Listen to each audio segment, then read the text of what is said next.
Let's talk about a feeling I bet you've had. That feeling that you're just on the wrong path, but you can't quite explain why. Today, we're going to explore this really powerful clue life gives us. Some call it the God signal, and figure out what it means when your energy just seems to vanish right when you need it the most. You know what I mean, right? That feeling of just digging your oars into dry sand? You're giving it everything you've got, but you are getting absolutely nowhere. It's more than just a saying. It's this real, incredibly draining experience that, honestly, most of us know way too well. So you keep pushing, you keep trying to force it, but every single step feels impossibly heavy. And it's not just a bad day, is it? It feels like the universe itself is just putting up a giant wall in front of you. If any of that sounds familiar, you're definitely not alone. And as we're about to see, there's a really deep psychological reason for it. So yeah, let's actually give this a name, the dry river feeling. And to really get where it comes from, we're going to turn to the work of the psychologist Carl Jung, who had this totally fascinating take on why we feel this way. And here it is. This is the crucial reframe. That energy drain you're feeling, it is not a sign that you're weak or that you're failing. Jung saw it as a deliberate, even protective mechanism.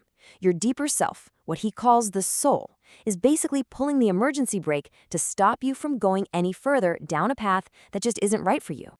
So this brings us to the very heart of the issue, an internal conflict. See, the resistance you're feeling, it's not really coming from the outside world. It's a battle raging between two fundamental parts of yourself, the ego versus the soul. On one side, you've got the ego. It's driven by what Jung called the will to power. It craves control, it demands certainty, and it will try to force its plan on the world no matter what. But then, on the other side, you have the soul. It doesn't use force. It speaks a much subtler language, the language of energy.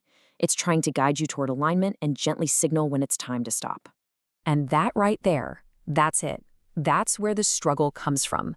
Your ego is hitting the accelerator, trying to just power through, while your soul is gently and then, much more firmly applying the brakes by draining the fuel tank. That grinding friction, that is the dry river you're trying to row through. Okay, so how does the soul actually communicate this? Well, it's rarely just one sudden event. It's better to think of it more like an energy warning light on your car's dashboard, a series of signals that just keep getting more and more intense. And this is so, so important.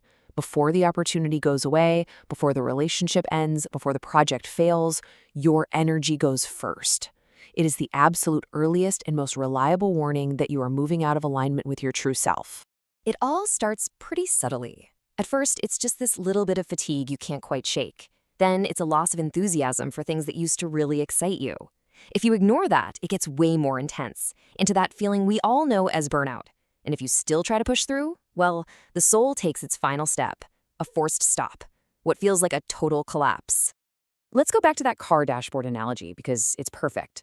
That subtle fatigue, that's the first little warning light just kind of blinking on your dashboard. Burnout is that light turning a steady, angry red. I mean, you can try to put a piece of tape over it and keep driving, but you're not solving the real problem, are you? And that's exactly what the collapse is. It's the engine seizing up. It's the car breaking down on the side of the highway, forcing you to finally pull over and deal with what's wrong. It's not a choice anymore. The stop has been made for you. Now, I know, the word collapse sounds absolutely terrifying, doesn't it? It feels like the ultimate failure. But what if it's not? What if, from this perspective, a collapse could actually be a profound gift? Let's be really clear here. This is not the universe punishing you. This is life giving you a profound course correction, and it's designed to save you from a much bigger, much more painful crash down the road that you just can't see yet.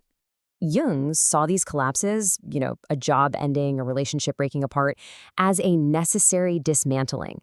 You actually have to tear down the old, misaligned structure before you can build something new and authentic in its place. The collapse is what creates the empty space that's needed for new growth. And this, right here, this is the essential shift in how you look at it. Your ego is screaming failure. It sees the ultimate loss of control. But from the soul's perspective, this is a system reset. It's wiping the slate clean so you can finally start operating from a place of true alignment. So what happens after the dismantling? What happens when you finally stop trying to row on that dry river and you actually listen to the signal? Well, this is where everything starts to change. The moment you finally surrender the ego's need to control and force every outcome, an opening is created. A totally different kind of energy starts to flow into your life. And believe me, that riverbed doesn't stay dry for long.